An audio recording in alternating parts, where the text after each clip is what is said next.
Hello students, आपकी जो first unit है जो कि है accounting for not profit organisation, उसमें एक पार्ट है that is a fund based accounting. So today we will discuss about it. Firstly, fund means क्या है? Fund means when the money reserve for a specific purpose, that is called a fund. Fund means the reserve. So the fund based accounting means the accounting which is based on the funds. So accounting which is based on the fund is called the fund based accounting. Now when there is a fund based accounting, it means that the amount set aside for a specific purpose, it is included in it.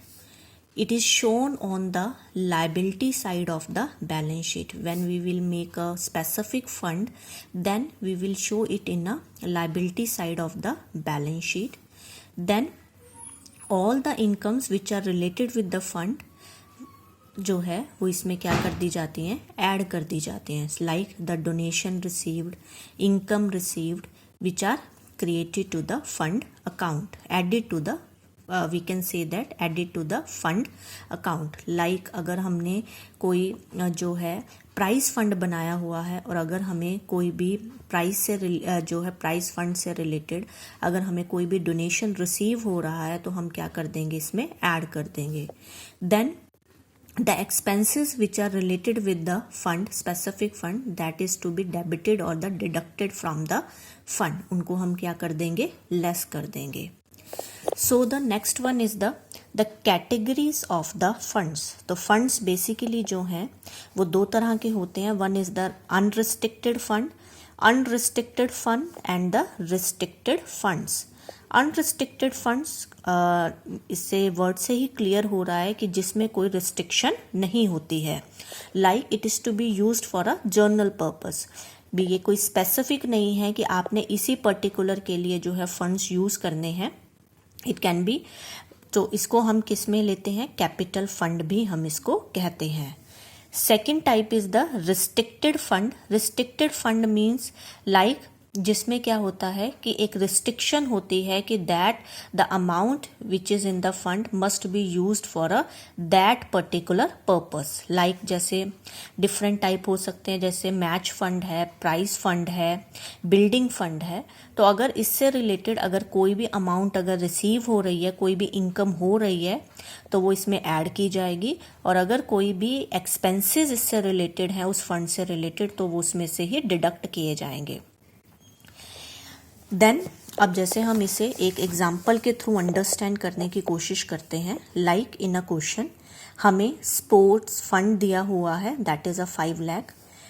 Sports fund investment आपको 5 लाख की दी हुई है. Interest on the investment is 50,000 given. Then there is a donation for the sports fund is 2 lakh given. Sports prizes avoided 1,50,000 and the expenses on the sports event is 50,000. So you can see that एक particular purpose के लिए sports fund already बना हुआ है और ये सारी जो है ट्रांजैक्शंस हैं जो इस फंड से रिलेटेड की गई हैं. तो अब हमने इसका किस तरह से अकाउंटिंग ट्रीटमेंट करना है, इसे किस तरह से बैलेंस शीट में शो करना है, वो देखते हैं हम. तो सबसे पहले तो ये सब कहाँ आएगा, लाइबिलिटी साइड में आएगा. तो लाइबिलिटीज़ में देखिए स्पोर्ट्स फंड हमने लिखा, फिर हमने उसमें जो इंटरेस्ट है वो प्लस कर दिया, डोनेशन हमने उसमें प्लस कर दिया, बिकॉज ऑल दीज ये जो दोनों हैं वो क्या है, हमारी इनकम है. देन जो भी प्राइजेस जो हैं वो दिए गए हैं वो हमारे लेस हो जाएंगे क्योंकि it is expenses and expenses on the event is also deducted from the fund. So the net amount comes is 5,50,000 and the investment of the sport fund that comes under the asset side. तो ये आपको clear हो गया कि अगर कोई specific purpose के लिए या रिस्ट्रिक्टेड फंड अगर बनाया गया है तो पहली बात तो उसे बैलेंस शीट में लाइबिलिटी साइड में शो किया जाएगा. और दूसरी चीज़ जो है वो क्या ध्यान में रखनी है कि all the incomes and expenses related with that specific fund will be shown or added and deducted from that particular fund. So अब एक हम सेकंड एग्जांपल और देखते हैं जिसमें क्या है कि हमारा एक जर्नल फंड बना हुआ है. जर्नल फंड 2 लाख दिया हुआ है. Then there is a general fund investment 2 lakh. interest on the investment is 50,000 given. Now you can see that is a unrestricted fund. So जो हमारा जर्नल फंड, जिसको हम कैपिटल फंड भी कहते हैं, इसको हम कहाँ शो कर देंगे? बैलेंस शीट में शो कर देंगे. देन जो इन्वेस्टमेंट है वो एसेट साइड में चली जाएगी. लेकिन डिफरेंस कहाँ पे आ रहा है? लाइक देखिए कि इंटरेस्ट ऑन इन्वेस्टमेंट जो हमें दिया हुआ है वो अब क्या है, क्योंकि ये एक स्पेसिफिक फंड नहीं है तो हम इसे कहाँ शो करेंगे?